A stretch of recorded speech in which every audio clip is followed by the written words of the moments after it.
prove that 4 to the n plus 2 is divisible by 3 for all integer n where n is greater than or equal to 0 by using A, the binomial expansion of 1 plus 3 to the n, so that's equivalent to 4 to the n, and B, using the principle of mathematical induction. So we need quite a lot of space for each, so I'll do them separately. We will begin with the binomial expansion. So this is like a direct proof. We're literally going to show that it's definitely divisible by 3. Remember, to show something's divisible by 3, if you show it's 3 times some integer, that is the best way to do it. Right, so let's start with the binomial expansion of 1 plus 3 to the n. So 1 plus 3 to the n equals, well, if you think about this, there's two ways to do it, really. You can just start long ways with the coefficients, or you could sort of think, well, in this triangle 1, 1, 1, 1, 2, 1, 1, 3, 3, 1, what I'm getting at is this is always 1n, 1n. So you could do it like that. But given that we're only interested in showing things are integers, and all binomial coefficients are integers as well, it's probably neater just to kind of start with that.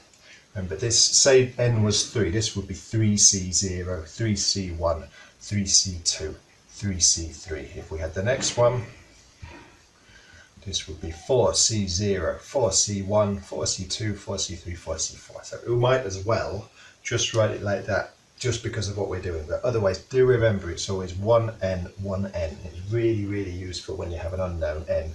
But in this case, probably not actually that helpful. So 1 plus 3 to the n equals, so it's nc0, and that would be 1 to the power n, and 3 to the power 0 plus, next one, you then have nc1, and that will be 1 to the power n minus 1, and 3 to the power 1, plus nc2, and you've got 1 to the power of n minus 2, and 3 cubed. So hopefully you can see what's going on. So plus dot dot dot, and if we think about the end, say the last two terms, because this is going to keep going up, so plus, say, the second to last term, or actually it's sometimes easier to kind of write the last term. So the last term is going to be ncn, 1 to the power of 0, and 3 to the power of n. And then the second to last term is going to be nc(n minus 1), and 1 to the power of 1, and 3 to the power of n minus 1. Right, so now if you look at all of that, we can simplify this really, really nicely, because 1 to any power is just 1. So 1 to the n is 1, 1, 1, 1. So actually all of the 1 terms, we can just bring them out. So you could, if you wanted to now, recognize that nc0 is 1, nc1 is n, and at the other end 1n.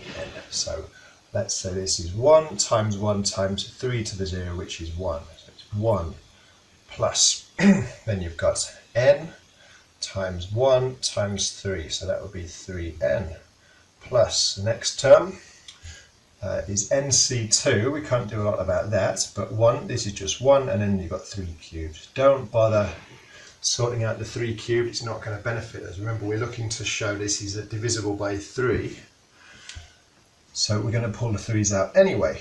Plus, so dot dot dot, so then we do these last two terms. Remember, nc(n minus 1), this would be the second last, so remember it's always 1n, so it would be n again, n times just 1 and then 3 to the n minus 1, so n times 3 to the n minus 1, plus ncn is 1, 1 to the 0 is 1, plus 3 to the n. Right, so now, remember what we're actually trying to show is divisible by 3. It's actually 4 to the n plus 2. Now this is 4 to the n. 4 to the n. So 4 to the n plus 2 is going to be all of this stuff plus 2, and you can see what that does. It just turns this 1 into a 3, and then everything has a factor of 3 in it.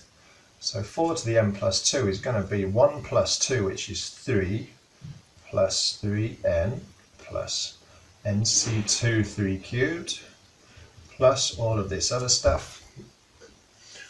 And remember, this is just going to be nc3 3 to the 4, nc4 3 to the 5, and so on.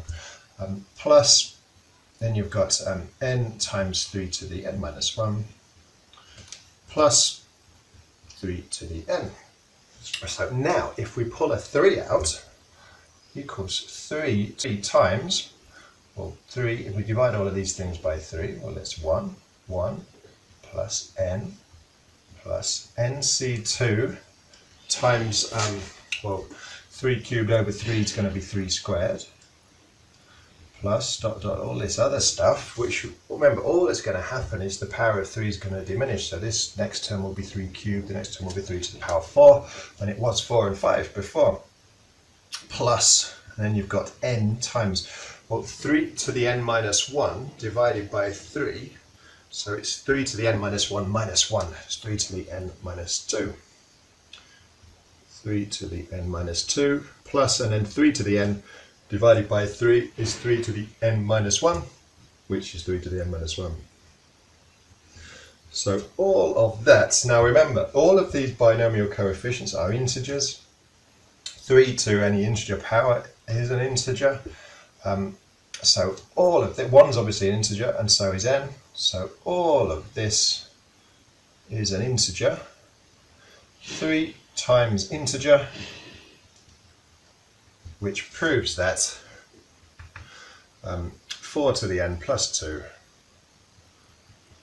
is divisible by 3 for all integer n that's when n is greater than 0.